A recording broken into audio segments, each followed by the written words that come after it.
You're thinking about retirement. How did it start? Well, by accident, you know, television. I was a consultant to the National Farmers Union. I was talking about farming broadcasting to a television boss, Roy Rich. I don't know if you remember him, great man, dead now, unfortunately. And he got talking about fishing, and he said, would I do a fishing program? And I thought, well, we never catch anything. He said, well, let's do 6 for a lark. So we did 6 for a lark, and we did 12, and then we did 28, and then he took me to lunch. And he said must carry on with it. And I said, not just fishing. He said, no, anything you like, as long as it's a long way from the office. So we called it Out of Town, and it went on for 25 years. Jack, what about this name for the programme, the title, Out of Town? Now, how did that come about? Well, Roy Rich was a real show businessman, you know. I don't think he'd ever seen a blade of grass except through the window of his Jaguar, you know. And he wanted to have a sentimental title. He wanted to call it things like And Far Away. You know, and I said, don't be silly. Country people aren't sentimental about the countryside. I said, when you see an old lady walking down the village street, you think she's looking for the first swallow. Actually, she's cursing because the WR agreed to have the telephone box at the other end of the village. And then I found myself in a railway carriage with 2 ladies, and I heard one of them say to the other, we can't come for you for drinks on Friday, Emily, I'm afraid, because we're out of town. And I thought, that'll do. And that's how it stuck. What about the programme itself? Were you surprised that it was so successful? Still am. I never could understand why. Now, you were in right at the very beginning. How did someone like you adjust to television? I just took no notice of it, you know, and the only reason why I survived was that I just sat there and said it, you know. People try so hard, don't they? You know, I look at young people on television, first of all, they always stare at the camera all the time. And of course, you don't stare at somebody when you're talking to them, do you? And then they always smile. I never smiled unless something amused me. And then they always rehearse everything until they get it right. Well, when you talk to one another, you don't get it right, do you? So I didn't bother. And it came out easy, in consequence, by accident. But what about nerves? Did you suffer from nerves? People used to say, you're so relaxed on the air, and I used to think, they don't realise I haven't slept on a Thursday night for 21 years. And you're still getting used to it? Well, you've got to be nervous, haven't you? Ralph Richardson, I once heard him say that when an actor stops getting stage fright, he's finished. If you're still getting stage fright, he said, you're still worth hiring. As a matter of interest, have you always been a handyman? Always had a workshop like this? Yeah, well, there's an old proverb that a boy brought up on a farm can do absolutely anything rather badly. That's me. I'm always recycling things, you see. I've just recycled that hollow bit of a apple tree that we cut down in order to try and make a nest for a little owl. We hear him around the place. So I thought I couldn't throw that away or burn it. I thought that's just right for the job, you know. That garden barrow over there, I've just finished making that with an old wheelchair that I bought in the market for £2 and an ex-naval torpedo box. It's recycling. You don't waste anything, eh? No. Because this place used to be full of everything that we used on the programme in 28 years. It still looks like a museum, but it really was a museum. But when we gave up farming and came here, I gave most of it to the New Forest Museum, which we were founding at the time.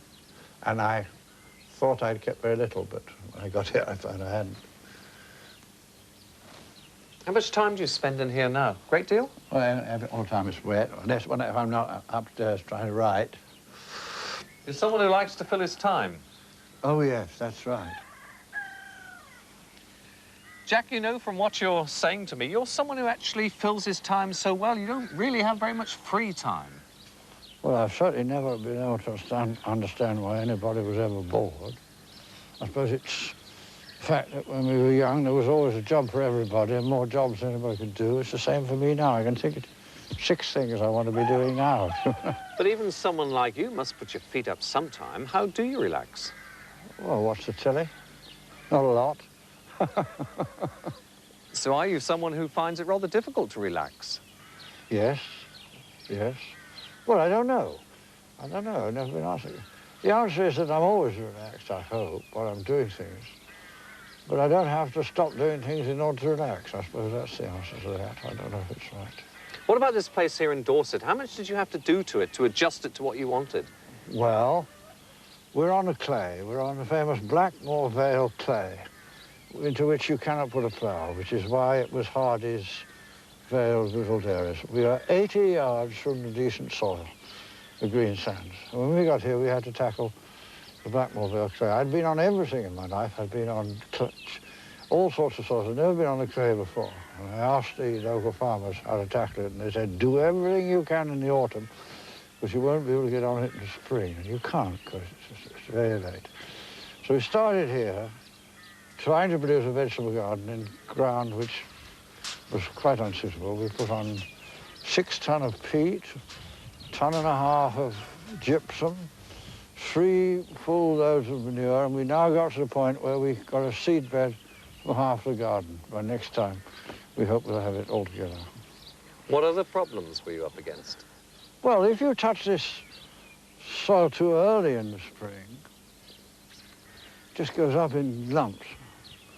And if you break it up at the wrong moment, it goes into hard marbles.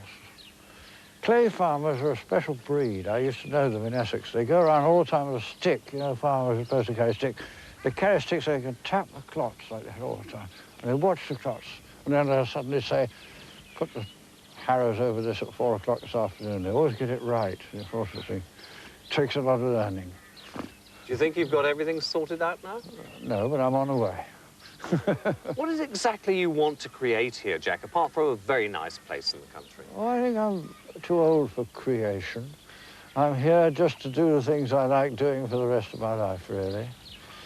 I've got a huge vegetable garden, which is nonsense, because there are only 2 of us. I mean, our children are middle-aged, and our grandchildren are miles away. We can't eat half that comes off this stuff, but I was brought up to a point where we grew everything we ate. So I go on growing it. The trouble is, you can't give it away now.